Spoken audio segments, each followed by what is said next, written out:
Bab 1, pendahuluan tentang tanah, di mana tanah sangat penting bagi kehidupan hari lepas hari dan orang-orang yang tinggal di bumi. Dan ada beberapa menurut para ahli, yaitu ahli pertambangan, menganggap tanah tidak penting karena menutupi hasil tambangnya. Ada juga ahli yang beranggapan tentang pertanian, karena tanah sangat penting dalam pertanian karena di dalam tanah sangat berpengaruh dalam pertanian untuk tumbuhnya tanaman. Tanah juga mengandung beberapa unsur atau mineral yang ada di dalam tanah, yaitu lapisan-lapisan tanah atau horizon. Di dalam tanah juga mempunyai faktor-faktor fisik lingkungannya seperti lereng, hidrologi, iklim, dan sebagainya. Tanah soil berbeda dengan tanah land karena lahan meliputi tanah seperti faktor-faktor fisiknya. Di sini juga ada ilmu yang mempelajari tentang proses-proses pembentukan tanah beserta faktor-faktor pembentukannya, klasifikasi tanah, survei tanah, dan cara-cara pengamatan tanah di lapangan disebut pedologi. Tanah dipelajari dalam hubungan dengan pertumbuhan tanaman disebut edafologi, yaitu ilmu yang mempelajari tentang hubungan tanaman dengan tanah disebut edafologi.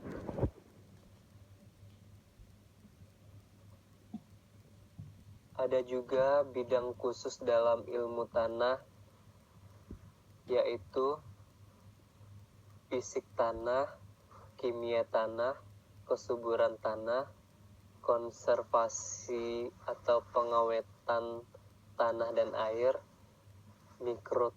mikrobiologi tanah, mineralogi tanah, genesis dan klasifikasi tanah, geografi tanah dan survei tanah, dan evaluasi tanah. Kalau di bab 1 sekian.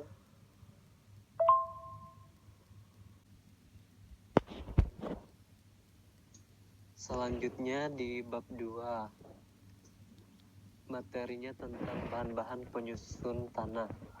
Yang telah kita ketahui yaitu bahan tanah terdiri dari 4 bagian utama, yaitu bahan mineral, bahan organik, air, dan udara. Setiap penyusun tanah tersebut jumlahnya masing-masing berbeda, jenis tanahnya juga berbeda. Kalau jenis tanah yang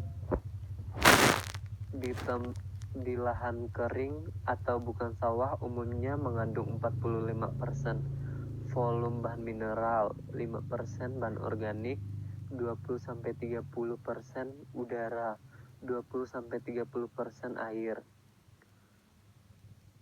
Kita bahas pembahasan tentang bahan mineral, di mana bahan mineral ini berasal dari pelapukan batuan-batuan. Adapun mineralnya juga di dalam tanah berbeda-beda sesuai dengan susunan mineral batuan yang dilapukan. Bahan mineral dalam tanah dapat dibedakan menjadi 1 fraksi tanah, yaitu tanah halus atau fine earth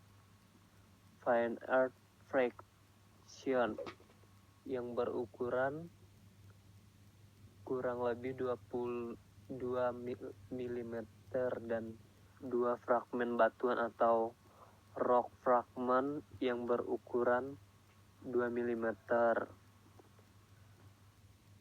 Bahan mineral di dalam tanah tersebut termasuk dalam fraksi tanah halus, di mana ukurannya yaitu pasir 2 mm sampai 50, debu 50 sampai 2, liat kurang lebih 2.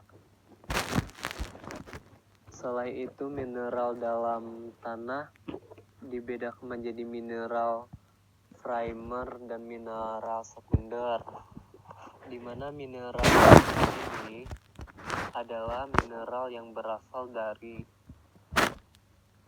mineral yang berlangsung dari batuan yang dilapukan, sedangkan mineral sekunder adalah mineral bentukan baru yang terbentuk selama proses pembentukan tanah berlangsung.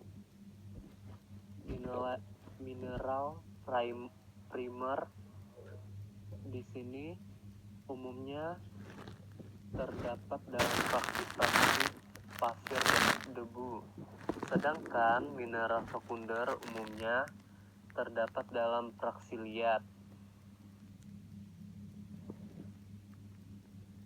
Beberapa jenis mineral primer yang sering terdapat di dalam tanah dan kandungan unsur haranya adalah sebagai unsur hara. Ada unsur hara. Haranya meliputi Ca, Mg, Na, Fe, dan mineralnya kuarsa, kalsit, dolomit, feldspar, mika, ambibole, dan lain sebagainya. Yaitu bahan organik. Bahan organik di mana umumnya ditemukan di permukaan tanah yang jumlahnya tidak besar, hanya sekitar 3-5%, tetapi pengaruhnya terhadap sifat-sifat tanah lainnya besar sekali. Adapun pengaruh tanah organik terhadap sifat-sifat tanah dan tanah lainnya yaitu sebagai granulator, yaitu memperbaiki struktur tanah. Yang kedua, sumber unsur hara N, P, S, yaitu unsur mikro dan lain-lain. Yang ketiga, menambah kemampuan tanah untuk menahan air. Yang keempat, menambah kemampuan tanah untuk menahan unsur-unsur hara atau kapasitas tukar kation tanah menjadi tinggi. Yang kelima, sumber energi bagi mikroorganisme. Di daerah rawa-rawa seperti daerah rawa-rawa pasang surut, biasanya tuh sering dijumpai tanah-tanah dengan kandungan bahan organik yang sangat tinggi dan tebal. Dan apabila tanah tersebut mengandung bahan organik lebih dari 20% atau untuk tanah pasir, atau lebih dari 30% untuk tanah liat, atau untuk tanah liat dan tebalnya lebih dari 40 cm, maka tanah tersebut disebut tanah organik atau tanah gambut. Kandungan bahan organiknya C negatif atau organik. Rumusnya itu adalah bahan organik persen sama dengan 1,74 dikali C negatif organik persen air. di mana air terdapat di dalam tanah. Selanjutnya adalah bab 3, materinya tentang proses pembentukan tanah. Profil dan solum tanah, di mana kalau kita menggali lubang pada tanah, maka kita memperhatikan dengan teliti pada masing-masing isi lubang tersebut akan terlihat lapisan tanah yang mempunyai sifat yang berbeda-beda. Di suatu tempat ditemukan lapisan pasir berselang-seling dan lapisan liat, lembung atau debu. Sedang di tempat lain ditemukan tanah yang semuanya terdiri dari liat, tetapi di lapisan bawah berwarna kelabu dengan becak-becak merah. Di bagian tengah berwarna merah dan lapisan atasnya berwarna kehitam-hitaman. Di mana lapisan-lapisan tersebut terbentuk karena dua hal, yaitu satu, pengendapan yang berulang-ulang. Dua, karena proses pembentukan tanah. Proses pembentukan horizon di sini terbentuk karena akan menghasilkan benda alam baru yang disebut tanah. Penampakan vertikal dari tanah tersebut menunjukkan susunan horizon tanah, disebut juga dengan profil tanah. Di mana horizon banyak sekali bentuk, di mana horizon merupakan organik yang terbentuk di atas lapisan tanah atau mineral. Kedalaman solum tanah, kandungan bahan organik, dan liat, kandungan air juga, dan sebagainya. Perbedaan tersebut ditemukan tidak hanya antara daerah satu dengan daerah lain, tetapi juga antara tempat yang berdekatan dalam kenyataannya, terutama di daerah dengan faktor pembentukan tanah yang sangat beragam. Makanya kadang-kadang ditemukan tanah yang sangat berbeda sifatnya satu sama lain.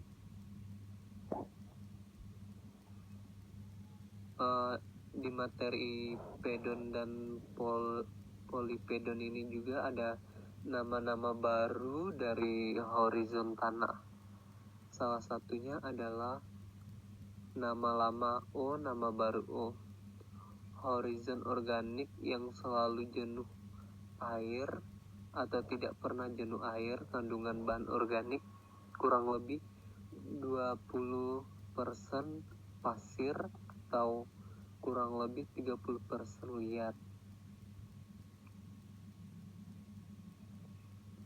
Oleh karena itu, jelas bahwa areal tanah yang luas tidak dapat dipelajari hanya di suatu tempat saja, sebab mungkin terdiri dari tanah yang berbeda-beda juga, dari individu satu ke individu lain, dan selanjutnya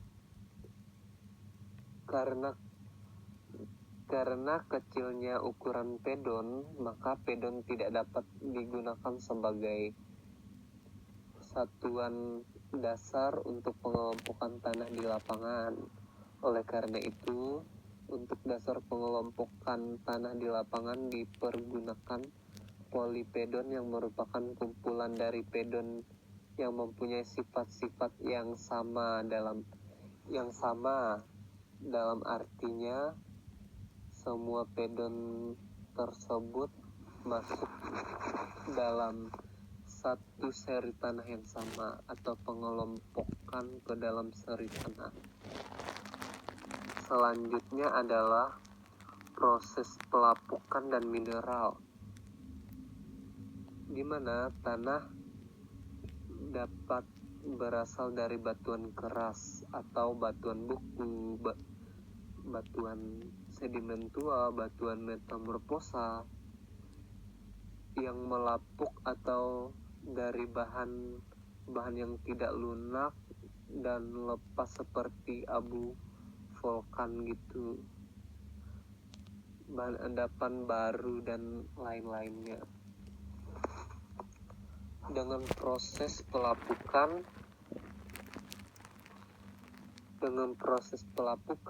maka permukaan batuan yang keras menjadi hancur karena dia berubah menjadi bahan yang lunak. Berubah menjadi bahan yang lunak itu biasa disebut dengan regolit. Selanjutnya, melalui proses pembentukan tanah, bagian atas regolit tersebut berubah menjadi tanah. Definisi regolit adalah bahan-bahan lepas termasuk tanah di atas batuan yang keras, karena di dalam bidangnya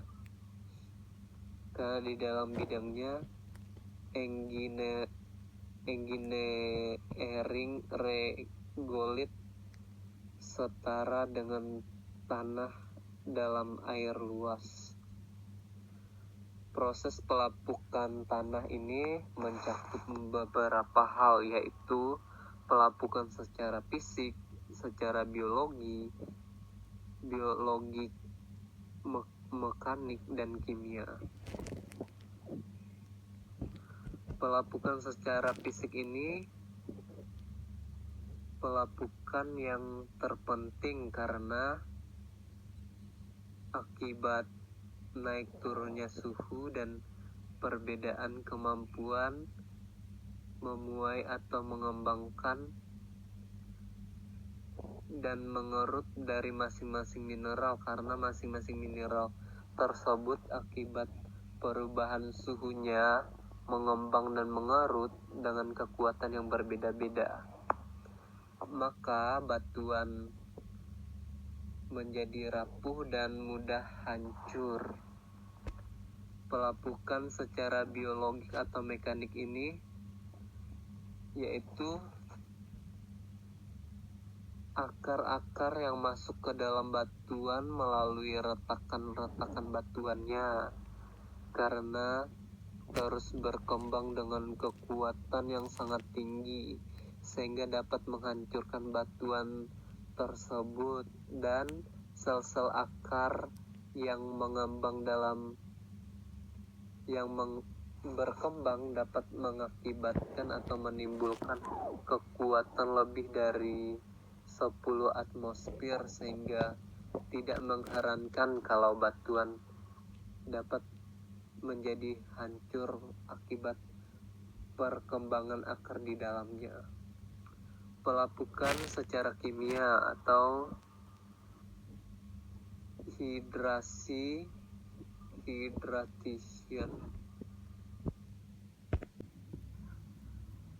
Tanah sebagai sistem terbuka, di mana pengertian tanah tersebut adalah suatu sistem terbuka, artinya sewaktu-waktu tanah itu dapat menerima tambahan bahan dari luar atau dari dalam.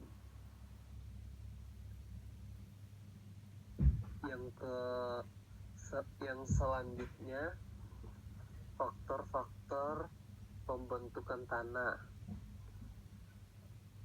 di mana ilmu yang mempelajari proses-proses pembentukan tanah ini mulai dari bahan induk dan lain sebagainya itu disebut dengan genesa tanah.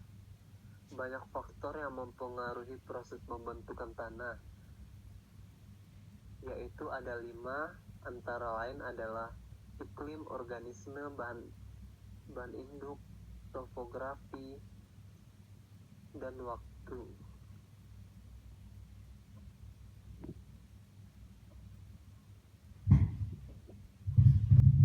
Di mana kelima unsur ini sangat berpengaruh bagi tanah,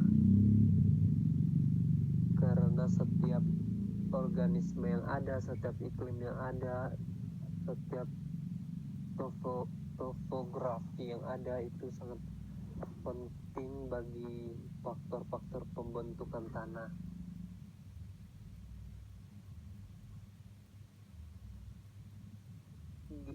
Di bab 3 ini sudah cukup saya menjelaskannya. Terima kasih.